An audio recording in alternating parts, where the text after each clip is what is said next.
बिस्मिल्लाहिर्रहमानिर्रहीम। इसरो इंडिया की space agency है जिसने 2019 में चांद्रयान मिशन 2 लॉन्च किया। इस स्पेसक्राफ्ट में एक ऑर्बिटर था और एक लैंडर था। ऑर्बिटर तो चांद के गिर्द सही से रोटेशन करता रहा, लेकिन लैंडर जब चांद से 335 मीटर दूर था, इसका राब्ता इसरो से टूट गया।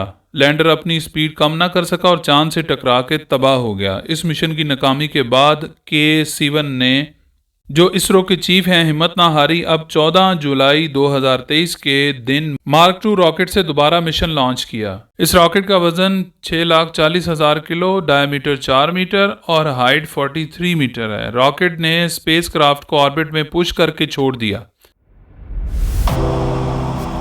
ये स्पेसक्राफ्ट अपना 3,84,000 किलोमीटर का चांद तक का सफर डिफरेंट ग्रेविटीज को इस्तेमाल करके तय करेगा। स्पेसक्राफ्ट के इंजन को इसलिए ऑन नहीं किया गया कि रॉकेट के पुश करने से इसकी स्पीड पहले ही ज्यादा थी और ग्रेविटी के इस्तेमाल से इसकी स्पीड और बढ़ रही थी। जमीन से दूर वाले ऑर्बिट में जाने के लिए और फिर जमीन की ग्रेविटेशनल फील्ड से निकलने के लिए जब स्पेसक्राफ्ट 71,000 किलोमीटर बुलंदी पर पहुंचा, इसका इंजन ऑन कर दिया गया, जिससे इसकी स्पीड में बहुत इजाफा हो गया। अभी तक जमीन के ऑर्बिट्स में रोटेशन जारी है। टारगेट ये रखा गया कि 1 अगस्त को स्पेसक्राफ्ट जमीन के गिर्द ऑर्बिट का सर्कल बड़ा करते करते ग्रेविटेशनल फील्ड से निकल जाएगा।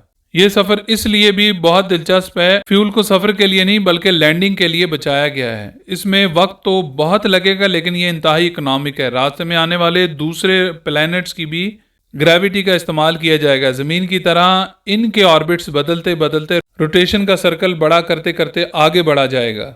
इस तरह फ्यूल बचा लिया जाएगा। स्पेसक्राफ्ट चांद की ग्रेविटी में दाखिल होते ही अपनी स्पीड को कम कर लेगा। अगर स्पीड ज्यादा हुई तो ये चांद के ऑर्बिट से निकल जाएगा और बहुत कम हुई तो चांद की ग्रेविटी इसको खींच लेगी। अगर सब कुछ ठीक रहा तो 17 अगस्त को लैंडर चांद पर सॉफ्ट लैंडिंग कर लेगा और रोवर अलग होकर रोविंग करेगा। लैंडर किसी खतरे या मसले की सूरत में जगह बदलने की सलाहियत रखता है, क्योंकि इसमें बेतहाशा सेंसर लगे हुए हैं। स्पेसक्राफ्ट में ऑर्बिटर नहीं था, क्योंकि चांद्रयान 2 2019 मिशन का ऑर्बिटर आज भी ठीक से काम कर रहा था और ऑर्बिट में रिवॉल्व हो रहा था। रोवर को इससे कनेक्ट किया जाएगा। ऑर्बिटर की जगह जो मशीन भेजी गई, इसका नाम शेप है, जो हमें बताएगी कि जगह हैबिटेबल यानी रहने के काबिल है या नहीं। ये 100 किलोमीटर ऊपर रहते हुए अपना काम करेगी। रोवर में 2 आलात लगे हुए हैं, एक APXS और दूसरा लिब्स।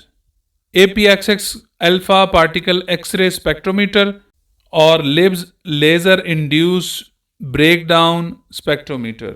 ये आलात ना सिर्फ केमिकल कंपोजिशन बताते हैं वहां की सॉइल की, बल्कि इसकी रेडिएशंस को स्कैन करके चांद के ओरिजिन के बारे में भी बता सकते हैं। चांद की डार्क साइड के बारे में साइंटिस्ट का मानना है, चूंकि यहाँ टेम्परेचर -250 डिग्री सी होता है, इसलिए यहाँ फ्रोजन वाटर हो सकता है। और अगर ये मिशन कामयाब हो गया तो चांद पर साइंटिस्ट का बेस कैंप बनाया जाएगा और इसके लिए भी मिशन तैयार किया जा चुका है।